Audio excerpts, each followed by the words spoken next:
प्रयागराज सलैया साहित्य संसार में आपका स्वागत है। आज फिर निराशा क्यों श्रृंखला में पुनीत पापी का वाचन आपके समक्ष करना चाहता हूँ। दरअसल पुनीत पापी एक ऐसा दार्शनिक निबंध है जिसमें पाप की श्रेणी, पापियों की श्रेणी और एक ऐसा पाप जो पवित्र माना जा सकता है, जिसकी श्रेणी इस प्रकार है जो समाज के लिए हितकर है। तो इस प्रकार के दार्शनिक निबंध को आपके समक्ष प्रस्तुत करते हैं पुनीत पापी। तुलसीदास की एक पंक्ति है, जो सही दुख पर छिद्र दुरावा, वंदनीय तिह जग जस पावा। क्या हम पापी नहीं? फिर हमसे दूसरे की भलाई होने की क्या संभावना? हम किस प्रकार सत्ता सागर की गति सीधी करने में योग दे सकते हैं?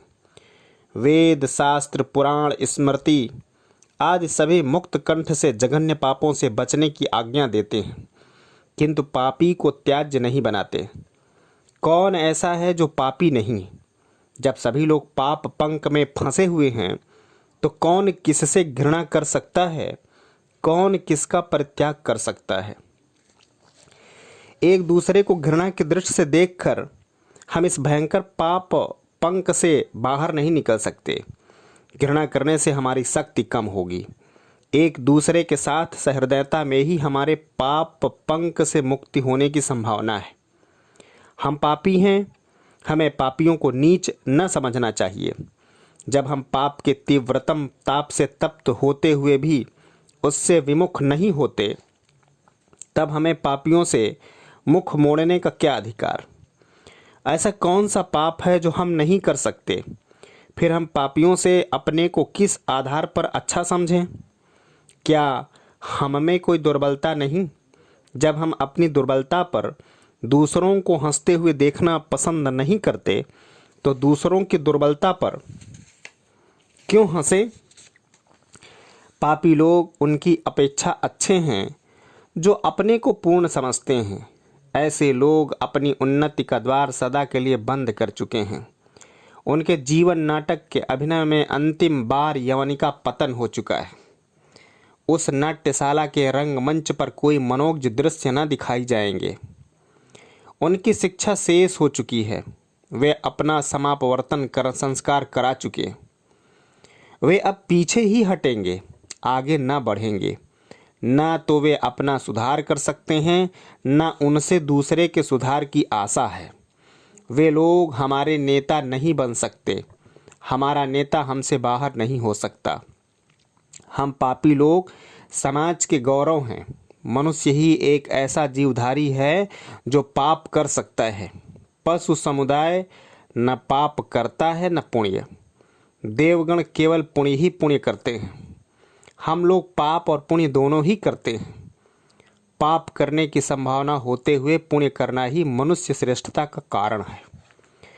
मानव समाज में पापियों की स्थिति मनुष्य की महती स्वतंत्रता की सूचक है। मनुष्यों ने अपनी स्वतंत्रता का दुरुपयोग अवश्य किया, पर यदि दुरुपयोग की संभावना न होती तो सदुपयोग ही से क्या लाभ होता? और फिर हमारी स्वतंत्रता किस बात की? जिस बात की संभावना है उसका होना भी कोई आश्चर्य नहीं। घुड़सवार ही गिरते हैं, घुटनों के बल चलने वाले बच्चे क्या गिरेंगे? मनुष्य ही पाप करते हैं। पशु पक्षी कीट पतंग, नदी पर्वत वृक्ष लता ईंट पत्थर आदि भला क्या पाप करेंगे? वे लोग जो हम अपने को पापी समझते और इस कारण दूसरे के साथ सदा नम्र भाव बरतते हैं, अहमन्य पुण्यात्माओं से कहीं अच्छे हैं। उनका दर्शन परम पुनीत है। उन्हें देखते ही हमारे हृदय में मनुष्यत्व के सद्भावों का अभ्युदय होता है। जो लोग अपने को पापी समझते हैं, उन्हीं से समाज के सुधार की पूरी आशा है। वे ही लोग पापियों से मिलकर पापियों के पुनरुत्थान में सहाय दे सकेंगे। पाप के दलदल से निकलना एक व्यक्ति का काम नहीं, इसमें सहकारिता की आवश्यकता है। ऊपर की चढ़ाई कठिन है, सबको साथ लेकर चलना ही श्रेयस्कर है। हम गिर गए हैं, हमारे लिए कोई निराशा का विषय नहीं है।